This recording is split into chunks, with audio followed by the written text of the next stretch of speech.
when I think about niching, I always come back to the idea of what problem am I solving, right? Like that's what a business is built on. I think sometimes we start with what solution do I have to go sell? So you're showing up and saying, I can do this. How does this help you? And you have to reverse the question and say, what problem do you have that I can create a solution around? And so when you start thinking about that problem, that's where niching down gets really powerful, because there's a specific solution to a very specific problem. And I think if you keep the problem general, then your solution is going to be general. Welcome to episode 2 of Built on Brand. We're back, and today we're going to be talking about niching down. I'm Jake Huber, managing partner of SPLYCEHOUSE. To my left, as always, is Levi Kirby. To my right is Seth Waite of Schaefer. So niching down, let's just get into it. This is just an open discussion. I think for us, when we started SPLYCEHOUSE, we didn't know a damn thing about niching down or why it was important or that we would ever go through this. And for us, it was really till we brought on a sales guy, and he walked in and said, "What am I selling, guys?" And we're like, "Video, go, just go." And it clearly was not the answer. And I think back on when Levi and I worked at the same company and went through salesperson after salesperson after salesperson. It's like, well, what were we selling there? And whose fault is that? Is it the company's fault? Is it the salesperson's fault for not making the sale? And so I want to tee this up to you, Seth, because you've obviously built a bunch of brands. You're in the midst of growth phase at Schaefer, and you guys have niched down into food and beverage. Why did you niche down into food and beverage? And what lessons have you learned through that whole process? So we were basically selling performance marketing services to everybody. Like if you walked in the door and you had a software as a service company, you were our client. If you walked in the door and had, pick a business category, we were doing work for them. And we kind of woke up one day and just realized, number one, marketing was much more difficult as part of the process. Who were we talking to? We were talking to everybody, which I think is always the issue with most businesses.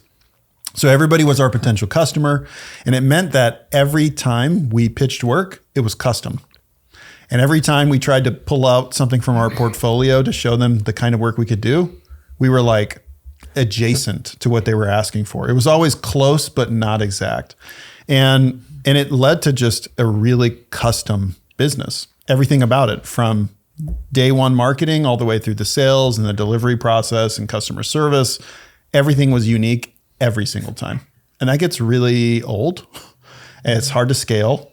And so we decided, hey, let's look at our portfolio of companies that we work with. We realized 70 to 80% of them were already food and beverage. So we had kind of niched down without realizing it. And then we just determined, okay, let's make the front of our business match the back of our business, which is already food and beverage. So we can truly keep specializing on the things that we do and provide better value and streamline and standardize most of our processes. Well, also, when you're looking at the portfolio, you also have to be looking at the revenue. Is that what's producing the money? Is that where you're aligned? And that's one thing that we had to do. It's sometimes really hard for a young company to figure out. You're still building clients. How do you, I guess you guys had, when did you guys decide this? Was it year 1? Was it year 3? Was it last year? 2 years ago. 2 years ago. Yeah, it was like last year. Yeah. So year 4 or 5 in the business. Yeah. And so essentially we were doing marketing work, I would just say too. Like it was like cool ads, research, customer insights, like pick a category within marketing, and we were doing it. And so we were constantly saying yes to things and then finding out like, cool, how are we going to get this done on the back end as part of the process? So we made the decision last March to niche down, and it has made our lives so much easier in every category.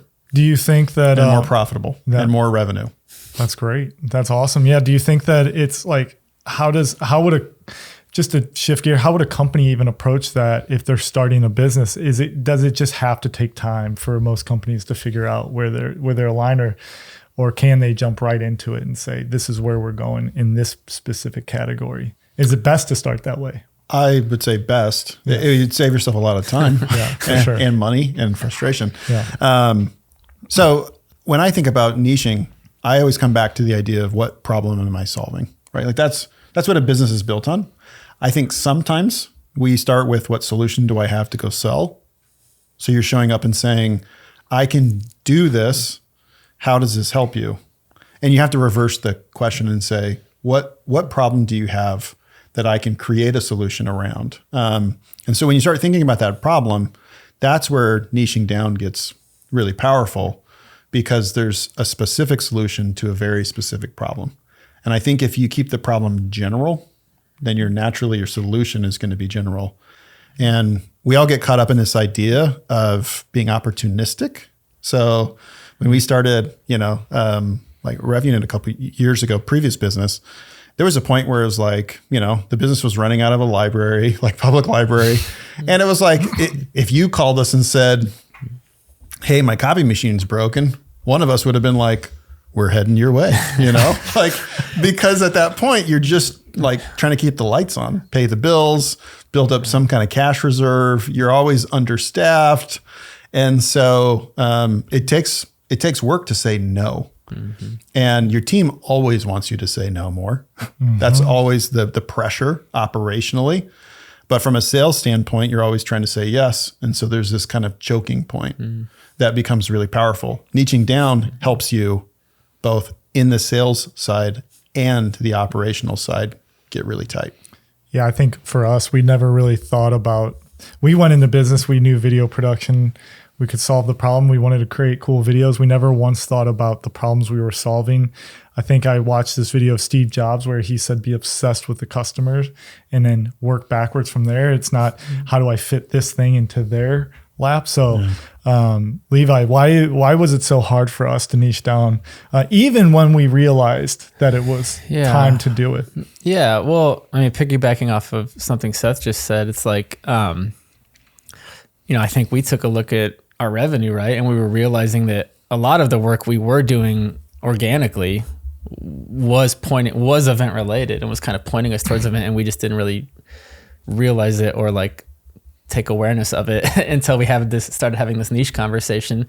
And I think for us, we were all things to all people for those first few years, and quite frankly, I don't think we really ever took time to think about it. Because we were so busy and we were like growing, and we were busy, we were working, we were grinding, we were, had nice revenue streams, had some good clients. And so we were just kind of riding that high. Right. So once that plateaued and kind of all of the organic paths to business growth had played themselves out, we're like, okay, what now? And, what got you here won't get you there sort of vibe. And so, and if you're everything to everyone, you're nothing to nobody, or whatever the saying is, right? And it's like, we didn't know. Not only did we not know what we were selling, but we didn't know who we were selling to, and that is not a good recipe for scalable business growth. And so and it's hard to do marketing. Yeah, it's hard, and it's hard to outbound. And I've forgotten your question, but I think why was it so hard for us to niche down? So to answer the question, so the reason it was difficult is because we had all of these other revenue streams and things that we were doing in the commercial and corporate space that we were afraid would, dry up. If we really niched into the event space, it's like, oh, what's going to happen to all this other work that not only was, a source of revenue, but more importantly, it was, it's the types of things that our team wanted to be doing, and the sexy commercial things and all that. And so it is scary to peel that back, but I think, we came to realize that most, if not all of that work was inbound based on referral and word of mouth and network. And so we really just had to put a focus on the outbound, the marketing and the sales. And it's like, do you want to be everything to everyone, or do you want to be the best damn event video company in the country and solve those problems specifically, not generically? And then all that other work, as it comes in, we can kind of, be selective. It's like, if this outbound works, we can be selective on the inbound, and we can also, if the outbound's working and your revenue's there, that opens up a lot of freedom for, team and spec pieces and portfolio pieces and all these sorts of things. So, it was scary because you don't want to lose some of the things over here by focusing over here, but it was necessary. And again, we kind of realized that a lot of the work we were doing anyways was pointing in that direction. So it was really just a concerted, conscious effort to promote that and align around that. I think that's the pros and cons of also growing as fast as we did. By growing as fast as we did, I mean, we landed AWS and Hilton for their largest events from the first year in business. And I don't think we even registered why or how important that was, or why did we win AWS? Was it because, we came in with a easier solution, we made the life easier for the event producers, and we scaled that up, and our unique product offering or service, our unique service offering was that we could do things more efficiently. And so playing into that when other people weren't doing that in the same way, because this industry has always been a very film production looks very different than event production. And I think it's hard for creatives. We're creatives, we want to do films. So to shift from that and to say, it's not about what we want, it's about what makes it easier and solves their problems. So niching down was important. It was really hard, even when we knew we needed to do it.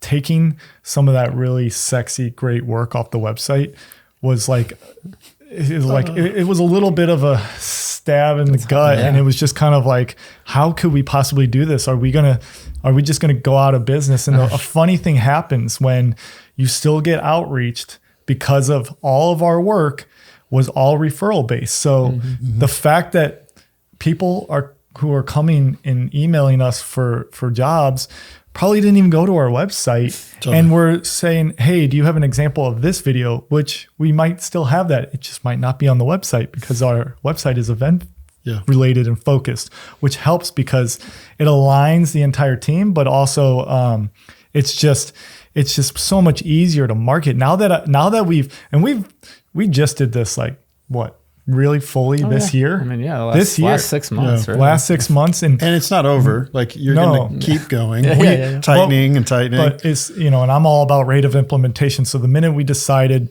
we changed the website in less than a month and we were up and running. And now we are able to find that ICP and say, what's ICP?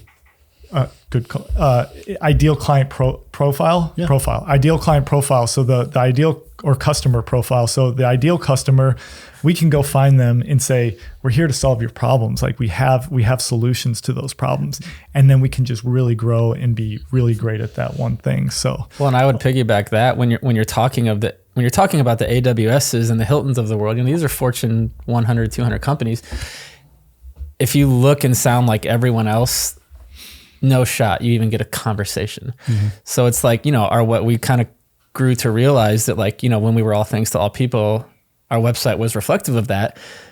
But being the case, we kind of just look like everyone else, right? There's a million video companies that do all sorts of video for all sorts of people.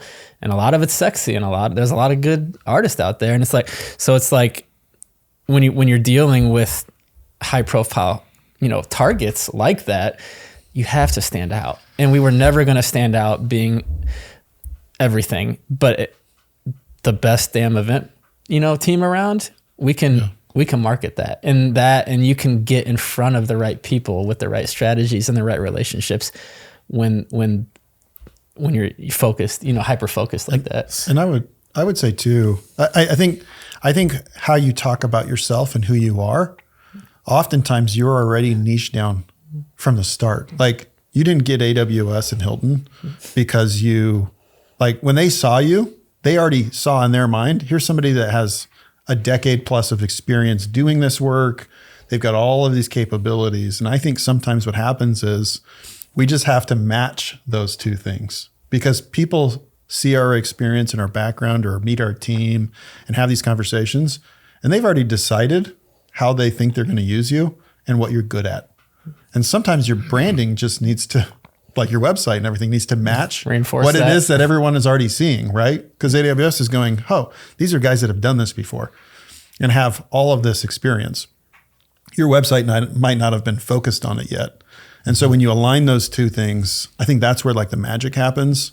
I see it in food all the time, which is there are very like functional reasons why people eat certain things, right? So there's a particular protein bar company that I'm working with, and they're in like that early development stage of this new product they're coming out with. It is this like brownie-like protein bar. Like it's rich and indulgent, it has all the macros and all the things everyone's talking about. But where people are fitting it into their day is after dinner. So they're like, it's got a ton of protein and I'm trying to figure out how to reach my numbers at the end of the day because I have this protein goal. And it doesn't taste good in the morning. You know, like I'm not looking for a brownie at breakfast time. So this is going to fill in this gap. But that's not how they wanted to market themselves or package themselves or do all this stuff. So you're trying to connect the dots between people are going to find a way to use you. They're going to they're thinking about you already in a certain environment or occasion. And your branding and like marketing work is having those two things mirror each other. So now we're going to move on to some questions. Seth, first for you. What's the biggest mistake F&B brands, food and beverage brands, make when trying to define their ICP for retail growth? I just go back to the fact that they think everybody's their customer. So when 100 people walk into a grocery store, 9 of those are probably an ICP for you, like a real customer. And there's nothing wrong with that. I think everyone feels like that's really limiting. But when you start scaling that, you're like, if 9% of the total market was somebody that would buy your product, you're crushing it. Like you have a great opportunity. But we show up trying to message everyone and it just makes us so generic that we're not special anymore. And so I think everyone tries to come in and do that. Like everybody's going to love this. You're all going to want this product. No, they're not. But these 9 people will. And if you can get them to buy all the time, you're going to be really successful. Cool. And then Levi, I'm kicking it over to you. How does choosing the event video niche for SPLYCEHOUSE make event producers' lives easier? Yeah, I mean, just, we've been touching on it along the way already in this episode, but, it's just focusing in on that niche and focusing in on event video allows us to spend our energy not only solving problems, but figuring out what event producer problems are, figuring out those problems and not only solving the problems that we know event producers have, but thinking ahead about the problems that are going to come up that they're not even thinking about, because event producers have the whole event to think about. They got to think about the content and the stage and the lighting and the breakout rooms and the breakfast. The CEO walking on the keynote stage. The importance of that. They're getting curveballs all over the place on the event as a whole. So if we can come in and give event producers one less thing to worry about, because if we're aligned on vision and we're aligned on objective and all these things, you don't have to worry about it. And as I tell event producers that all the time, I'm like, once we get on site, you will not ideally see me again until it's done and we're hugging about the event being a success. Like, you know what I mean? So I'm beating around the bush on my answer, but really the reason niching makes event producers' life easier is because it just enables us to hyper-focus on their needs, their problems, and provide solutions and quality to support that. And again, it's not us pushing what we want as creatives. It's us listening. It's us knowing the event space. It's experience, compound. I always say experience is like compound interest. Like you learn something at every event that will inevitably help you in some small way at the next event. And then you do that over time, over a decade, over 20 years. You get on site and you can solve a lot of problems before they even arise. So it's just that focused energy that gives event producers one less thing to worry about. Staying in this vein, what's one indicator that a brand has not found their niche? Yeah, I think this is a high level. For me, I was thinking about it in terms of our team when we really sat down and asked each individual person at the company, when somebody asks you, what does SPLYCEHOUSE do? and everyone said, oh, we do a little bit of everything in the video. We do a bunch of different videos. We do some commercials, we do some sports, and that's a huge problem. If you go to your staff and you ask that question and that's the answer, you are not niche down. Everyone should be aligned first internally, and then you can build everything around that. At least that's what I've learned so far. I know you've already done it, but we're in the stage, like you said, 6 months of doing this. So that's a huge indicator, and best of luck with your future sales goals, because when you bring that sales guy in or saleswoman or whoever it is, we've done it. And I'm telling you, you got to set them up for success. It's not all their fault. So, yeah. Well, and I would say, like, in the conversation, great companies niche down. Like, this is not a, like, hey, this is only for professional service firms, or this only fits certain size companies. The reality is you will expand your niches over time as you grow and scale. But it's really hard to do that if you don't start in those places. And I think almost every large brand in the market, none of them started by being everything to everyone. Mm-hmm. They've grown into that over time as they've built on top of their previous successes. Great nugget there. Do you mind if we do a new segment presented by SPLYCEHOUSE and Schaefer called the Hot Take Lightning Round? Depends on how it goes. Yeah. Yeah. We'll see. Sorry, we got to get a presenting sponsor on this podcast. But there should be 3M strips for all those pictures behind it.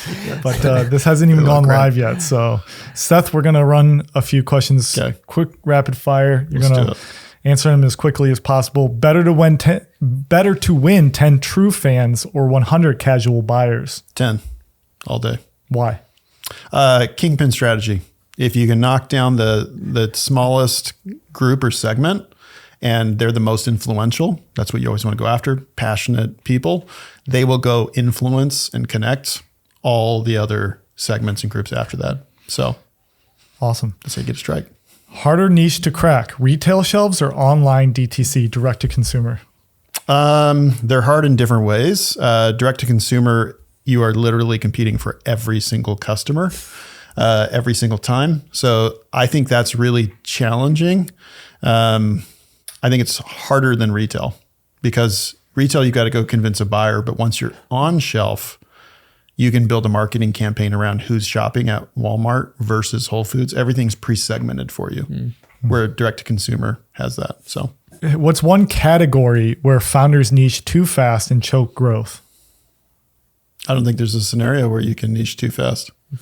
You can niche too small. You can create a business that is so small that there aren't enough people that have that problem, which is a real concern sometimes. And I see this in food and beverage all the time. Like, they are solving a problem no one cares about, and they're passionate about it, but there's just not enough people willing to spend money on this particular problem that they're solving. Well, it's funny. This is kind of goes back to earlier in this podcast when we were talking about you can't niche too fast. You were even recommending doing it before you even launched the company. So it's best case scenario, I think. Is being the cheapest ever a real niche? Yeah. I mean, value is a key component. What I would say is it's almost never the only part of the niche. So niches can be complex, right? Multiple areas that come back to your position. Because niching down ultimately is just having a specific positioning statement that you live off of, branding, marketing, everything like that. And so I would say, as part of the process, that's possible. Got it. What's more dangerous, going too broad or too narrow? And I think you just kind of touched on that. Too broad. It kills businesses. It burns all your money and your cash while you're trying to figure out how to grow. And your team. Yeah, exactly. Spend a lot of money on sales to not get the ROI and results that you were looking for, potentially. Yeah. All right, Levi, your turn. Okay. Right. How do you manage shrinking budgets when expectations remain high in event video production or anything? Yeah, great question. I will answer it sort of in two parts, try to be quick. So my response to shrinking budgets is always value. Let's figure out a way to maximize the value for whatever budget you have. Always hard stop. In terms of managing expectations, I think it's just a matter of aligning at the front end and figuring out the best way to not only maximize the budget, but like really take a giant step backwards. What's the goal? What's the vision? And who's your audience? These are classic questions, but sometimes they're easy to forget to ask, right? Especially when you're so hyper-focused on budget constraints, sometimes you forget the mission at hand. And so I would, in terms of expectations, especially in the event space, the event space, you have a captive audience, right? Because it's an event in a ballroom. So like focus on the value of your budget impacting that audience as much as possible. Who really decides video success at an event? I just said it, your audience. That might be my answer across the board, but especially at events. If the purpose of the video is to play at an event, you want it to be in fact impactful, and you want it to support the overall objective of why are you having, again, take another step backwards. Why are you having the event? So if the videos at an event should support the reason you are having the event in the first place. So you need to connect with your audience. You need it to be memorable. You need it to motivate action, right? Like if it's an expo video, it should get people to go to the friggin' expo. If it's a hype video at the open, it should hype people up. It's really just the hyper focus on the event. In the event specifically, it's a hyper focus on your audience and what the motivation is behind that. And that should always be your focus. Best way for an event to stand out with video. Yeah. And I think some of what I just said is probably in tune with this question as well, but I guess I would further my answer. So the best way for event videos to stand out, I think just, again, think of your event holistically. So many people get hung up on like this one video or this set of videos, or this is the same way we did it last year, which I freaking hate. Or, it's like focus holistically. I've talked about even thinking about event video episodically perhaps, or, it always comes down to what's the purpose of the event? What do you want your audience to engage with? And how do you most effectively do that? And think about your event video cohesively, and not just, we need an open video because we always have an open video, or we need a day in the life because it's like, okay, why? Why? Like, I feel like that's part of my, as a founder and, as kind of a salesperson of sorts, I'm always asking why. And we've done it before where we've I don't think the video is the right solution here. Like, we're honest about that too. And people respect that in its own right. So always go back to why. All right. I think this might be our last lightning round question. So for you, Jake, for events, better to be known for one type of video or try to do it all? Yeah. And Seth, this is you feel free to chime in, but I feel like we've niched down in the event space. So we're focused on events. We understand it from, pretty much every angle, not just on site, but the events that play at event. The videos that play at events. So we understand what that audience looks like, what they're engaging with, why this is important, why we're doing this. It's not just to make a video. Personally, I don't think you're going too broad is for us if we're just understanding everything that goes into events. And so trying to do it all, there's limitations. We're not gonna do your activation. We're not doing the live stream. Yeah. We're focusing on creative video at the events or for the events. And I don't think that's too broad personally. No. Well, that's all we have for episode 2. I want to thank you guys again for coming out. We'll see you guys in episode 3. Stay tuned for that. And that's all we have. See you next time.